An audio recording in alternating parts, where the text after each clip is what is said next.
La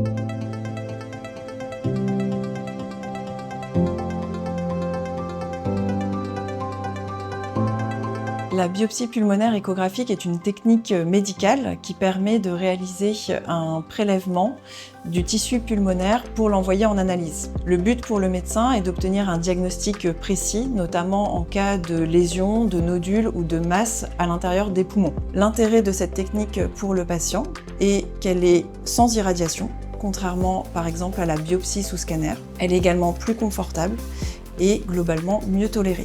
L'intérêt pour les médecins est que c'est une technique qui est facile d'accès. Le guidage en temps réel au cours de la biopsie permet d'être sûr d'être dans la zone d'intérêt tout en limitant le risque de complications et notamment le pneumothorax. Le jour de l'examen, le patient arrive. Il n'est pas nécessaire d'être à jeun. On réalise la procédure. Et en l'absence de complications, le patient peut rentrer chez lui directement après l'intervention. Le déroulement se fait en plusieurs étapes. La première, c'est le positionnement du patient et le repérage en échographie de la lésion à biopsier. Une fois qu'on a repéré la lésion à biopsier, on va se mettre en place puisque le geste se passe dans des conditions stériles. Donc on va mettre en place des champs stériles sur le patient pour être sûr de travailler proprement dans la zone d'intérêt. Et le médecin s'habille également avec une casaque stérile.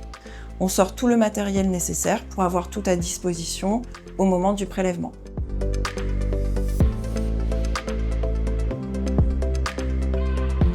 Donc ça, c'est la table avec tout le matériel qu'on va utiliser pendant la procédure. Ici, c'est la sonde d'échographie qui va nous aider à guider l'aiguille pendant tout le geste. Ça, c'est le matériel pour faire l'anesthésie locale. Et puis ici, l'aiguille à biopsie qui va permettre de faire le prélèvement.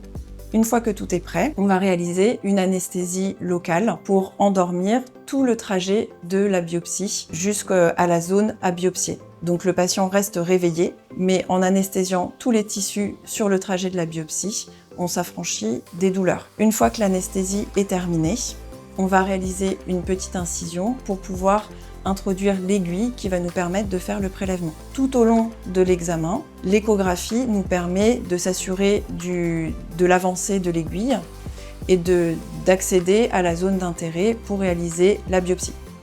Au moment de la biopsie, on entend un clac qui correspond au moment où le prélèvement est réalisé. On retire l'aiguille et ensuite on récupère le prélèvement qui est mis dans différents pots pour être envoyé aux différents laboratoires.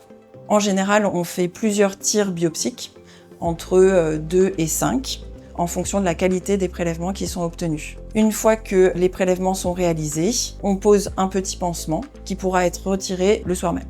Ensuite, on s'assure qu'il n'y a pas eu de complications en réalisant une nouvelle échographie thoracique pour s'assurer notamment qu'il n'y ait pas de pneumothorax. Bien que cette procédure soit généralement sûre, elle peut comporter certaines complications. Le pneumothorax, qui correspond à la présence d'air dans la cavité pleurale et qui peut nécessiter un drainage, c'est-à-dire la pose d'un drain pour retirer l'air. Cette complication reste cependant rare. Les autres complications éventuelles sont la présence d'un saignement au niveau du point de ponction. C'est pourquoi on vous demandera de réaliser un bilan sanguin au préalable pour s'assurer que vous n'avez pas de troubles de la coagulation.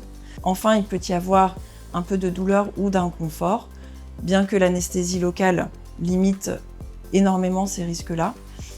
On peut ressentir une petite gêne après la procédure. Dernière complication éventuelle est une réaction allergique à l'anesthésie locale. Il faudra donc nous vous informer si vous présentez des allergies connues. C'était parfait. Et on se sent bien entouré par les docteurs. Non, ça va.